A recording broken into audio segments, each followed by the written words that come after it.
판소리계 소설 작자미상 배비장전이 있는 지문이고요. 총 4개의 문제가 포함되어 있습니다. 지문부터 분석해 보도록 하겠습니다. 앞부분 줄거리가 있는데요. 제주도에 간 배비장은 애랑의 유혹에 넘어가 사람들에게 조롱을 받는다. 창피를 당한 배비장은 서울로 돌아가려고 한다 라고 나와 있습니다. 이때 배비장은 지금 작품의 중심 인물이라고 할 수 있겠습니다. 이때 배비장은 떠나는 배가 어디 있나 물어보려고 무서움을 억지로 참고 여보게 이 사람 말씀 물어보세 라고 하면서 처음 보는 사람한테 하대를 하고 있습니다. 그 계집이 한참 물끄러미 보다가 대답도 아니하고 고개를 돌리니 배비장 그 중에도 분해서 목소리를 도두어 다시 책망한 겸 묶었다. 자, 지금 계집은 왜 대답도 안 하고 고개를 돌렸을까요? 당연히 처음 보는 사람이 자기를 하대를 하면 기분이 나쁘겠죠. 그래서 그렇게 행동을 한 건데 배비장은 그 중에서 분해서 다시 책망을 하면서 묻습니다. 이 사람 양반이 물으면 어찌하여 대답이 없노? 자, 양반을 들먹이는 것으로 보았을 때 배비장은 신분에 대한 우월감을 가지고 있음을 드러내고 있습니다. 무슨 말이랍나? 양반 무슨 양반이야? 품행이 좋아 양반이지. 양반이면 얌여유별 예의 염치도 모르고 남의 여인네 발가벗고 일하는데 와서 말이 무슨 말이며 쌀아기 밥 먹고 병풍 뒤에서 낮잠 자다 왔었나? 초면에 반말이 무슨 반말이여? 참 듣기 싫군. 어서 가소. 오래지 아니하여 우리 집 남정네가 물속에서 전복 따가지고 나오게 되면 큰 탈이 날 것이니 어서 바삐 가시라오. 요사이 세력이 빨랫줄 같은 배비장도 궤속 귀신이 될 뻔한 일을 못 들었었나? 라고 하면서 배비장 앞에서 배비장 욕을 하고 있어요. 아, 이걸 통해서 이 여인네는 배비장을 못 알아보고 있음을 알 수가 있네요.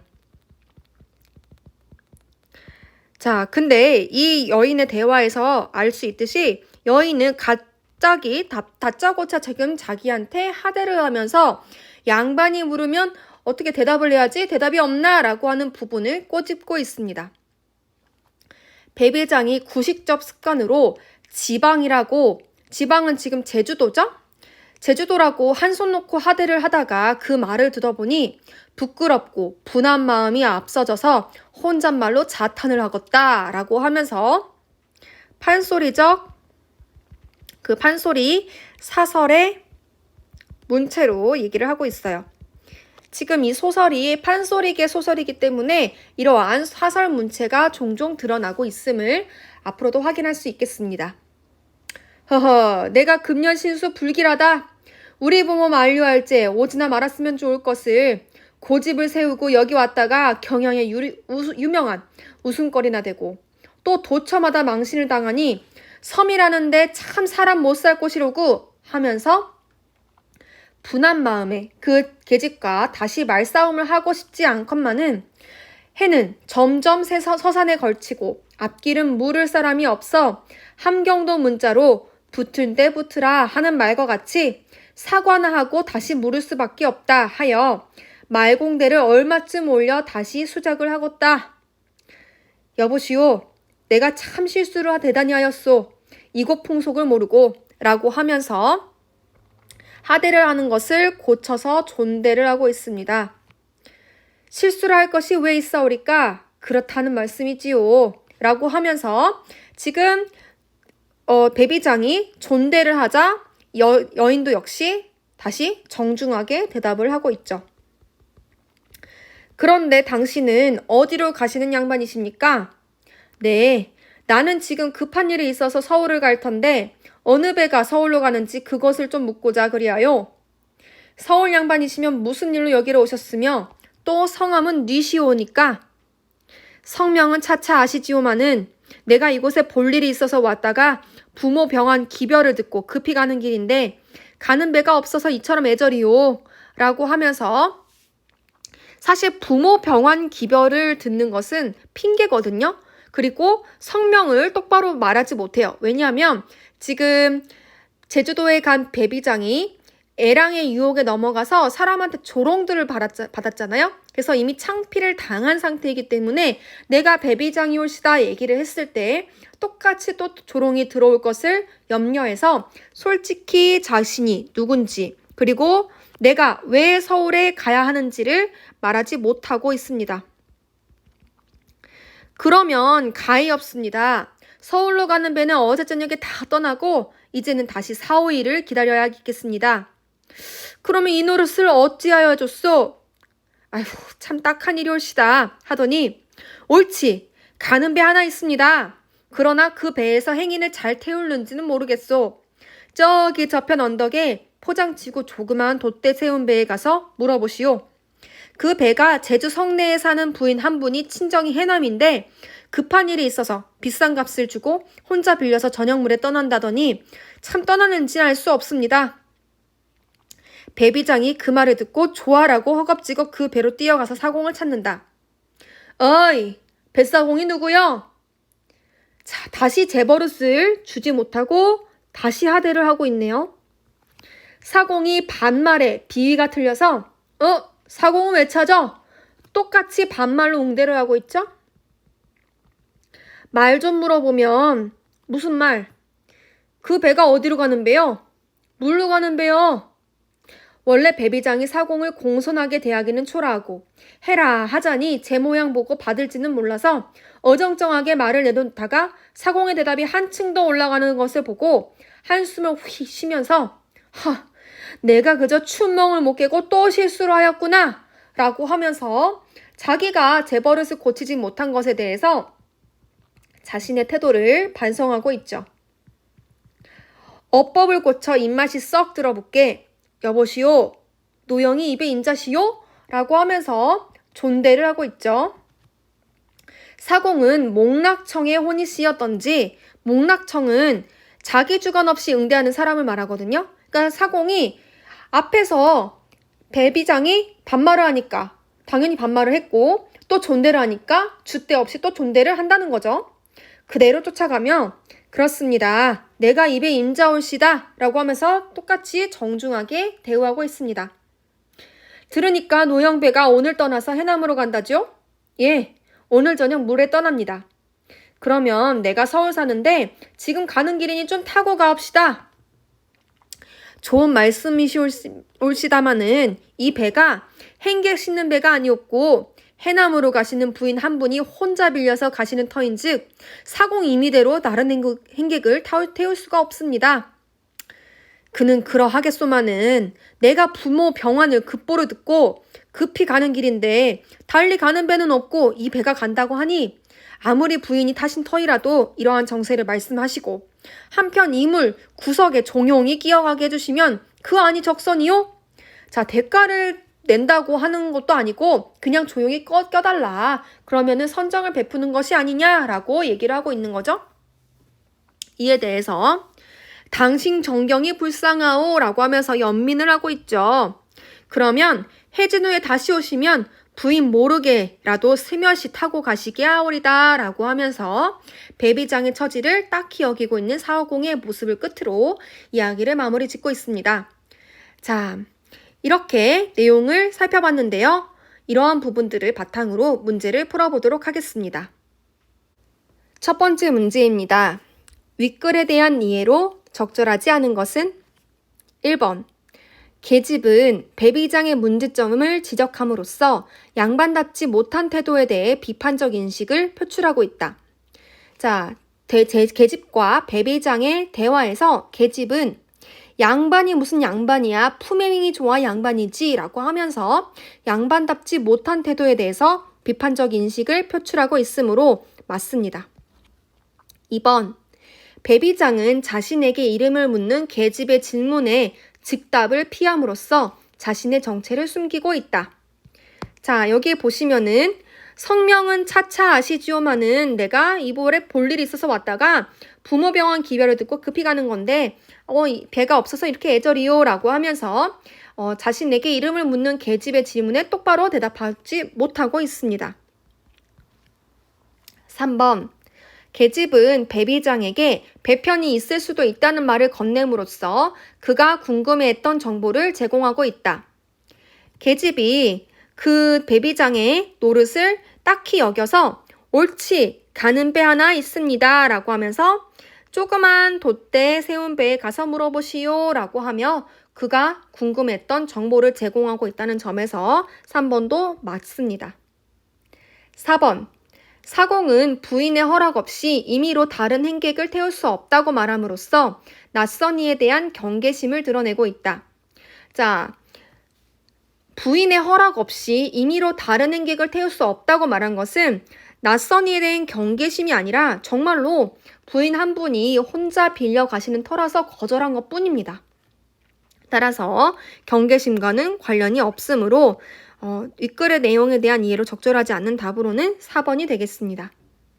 5번. 사공은 배비장의 다급한 상황을 듣고 해결책을 알려줌으로써 상대방에 대한 연민의 감정을 보여주고 있다.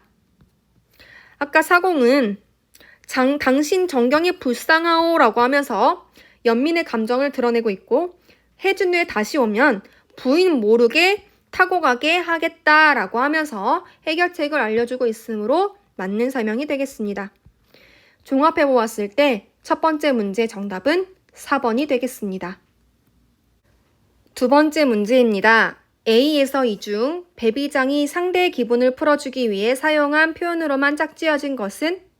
그럼 본문에서 A, B, C, D, E를 한번 살펴보겠습니다. A. 여보게 이 사람 말씀 물어보세. 자, 이때 A는 여보게 라고 하면서 상대를 하대하는 부분이기 때문에 상대의 기분을 풀어주기 위한 표현이 아닙니다. 그리고 B. 이 사람 양반이 물으면 어찌하여 대답이 없노? 라는 부분도 역시 신분에 대한 우월감을 드러내면서 상대를 하대하고 있으므로 상대의 기분을 풀어주는 부분이 아니라고 할 수 있겠습니다. C. 여보시오. 내가 참 실수를 대단히 하였소. 이곳 풍속을 모르고 라고 하는 부분은 이제 자신의 잘못을 깨닫고 상대방에 대해서 존대를 하고 있으므로 자, 상대방의 기분을 풀어주는 표현이 맞겠죠. 그 다음에 D. 어이, 뱃사공이 누구여? 자, 역시 다시 버릇이 다시 도져서 상대방을 하대하고 있으므로 이는 이제 상대방의 기분을 전혀 풀어주지 못하는 표현입니다. 2. 여보시오, 노영이 입에 인자시오? 라는 부분에서 자, 다시 이제 자신의 태도를 반성한 후에 상대를 존대하고 있으므로 이는 상대방의 기분을 풀어주기 위한 표현이 맞습니다. 이를 종합해 보았을 때 C와 E가 묶인 4번이 정답이 되겠습니다. 세 번째 문제입니다. 조그만 돛대 세운 배에 대한 이해로 가장 적절한 것은? 자, 조그만 돛대 세운 배라는 것은 이제 배비장이 서울로 가기 위해서 타기 위한 그런 해결책이라고 할 수 있는데요. 한번 설명을 보도록 하겠습니다. 1번. 주인공인 배비장이 부모의 병환 소식을 듣게 되는 공간이다. 자, 부모의 병환 소식은 지금 서울로 가는 배를 찾기 위한 핑계일 뿐이고 더군다나 이러한 부모의 병환 소식을 듣게 되지는 않습니다. 따라서 틀렸고요. 2번. 주인공을 태우고 서울로 가기 위해 급히 준비되었다. 지금 배비장을 위해서 준비된 배가 아닐 뿐더러 지금 이 배는 서울이 아닌 해남을 가는 배이기 때문에 틀렸습니다. 3번. 주인공이 당일에 제주도를 떠나기 위해 타려는 대상이다. 맞죠? 지금 어떻게든 서울은 까진 아니더라도 해남까지라도 가서 당일에 제주도를 떠나기 위해서 찾고자 하는 해결책에 해당하기 때문에 맞는 설명이 되겠습니다. 4번.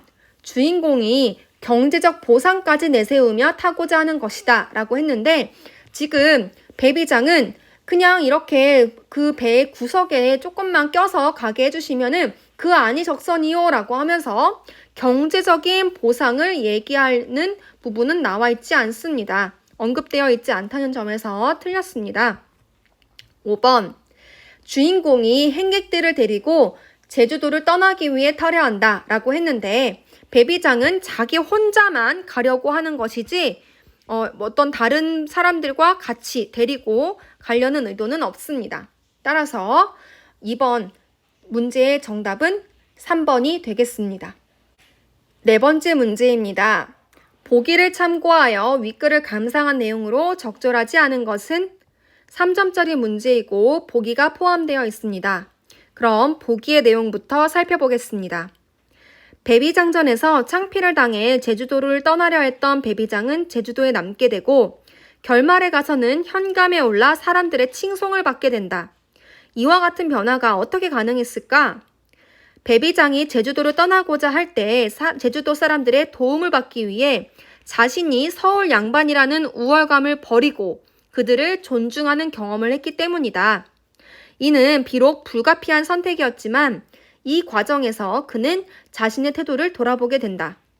서울 양반의 경직된 관념의 변화가 일기 시작한 것이다. 자, 이러한 보기의 내용을 참고했을 때 윗글을 감상한 내용으로 적절하지 않은 것을 골라보도록 하겠습니다. 1번. 양반이 묻는데 어찌하여 대답이 없냐고 계집을 책망한 배비장의 행위에서 그가 자신의 신분에 대해서 우월감을 갖고 있음을 알 수 있군. 자, 양반을 들이밀면서 대답을 할 것을 책망하는 배비장의 행위는 분명히 양반이라는 자신의 신분에 대한 우월감을 가지고 있음을 드러내고 있습니다. 2번. 지방이라고 한 손 놓고 하대를 한 배비장의 태도에서 그가 서울에서 온 양반이라는 이유로 제주도 사람을 얕보고 있음을 알 수 있군. 자, 지방이라는 것은 제주도를 의미하는데 제주도라고 한 손을 놓고 하대를 했다는 거예요. 그렇다는 것은 반대로 해석을 하면은 서울은 우세하고 그리고 지방과 같은 제주도는 얕보고 있음을 알 수 있습니다. 3번. 물을 사람이 없어 계집에게 사과나 하고 다시 물을 수밖에 없다고 하는 배비장의 생각에서 그가 계집의 도움을 받기 위해 불가피한 선택을 했음을 알 수 있군. 자, 계집에게 사과를 하면서까지 다시 물을 수밖에 없던 것은 계집이 아니면은 배가 있는지 없는지 물을 사람이 없기 때문이죠. 따라서 그가 계집의 도움을 받는 것은 불가피한 선택임을 알 수 있습니다. 4번. 이 노릇을 어찌하여야 좋겠냐고 묻는 배비장의 모습에서 그가 경직된 관념을 버리고 제주도 사람을 존중하는 방법을 고민하고 있음을 알 수 있음. 자, 이 노릇을 어찌하여 하면 좋소? 라고 계집에게 묻는데 이것은 서울로 가는 배가 없음에 실망하는 것에 따라서 나오는 표현일 뿐 어떤 경직된 관념을 버리고 제주도 사람을 존중하겠다라는 그런 고민에서 나오는 발언은 아니므로 적절하지 않는 설명은 4번이 되겠습니다. 5번. 어정쩡하게 말하려다가 춘몽을 못 깨고 또 실수했다고 한 배비장의 발언에서 그가 우월감을 가지고 있던 자신의 태도를 돌아보고 있음을 알 수 있음. 자, 춘몽을 못 깨고 또 실수했다라고 자신을 반성하면서 다시 자세를 고쳐서 존대를 하는 부분을 통해서 우월감을 가지고 있던 자신의 태도를 돌아보고 반성하면서 고치고 있음을 알 수 있으므로 맞는 설명이라고 할 수 있습니다. 따라서 네 번째 문제의 정답은 4번입니다.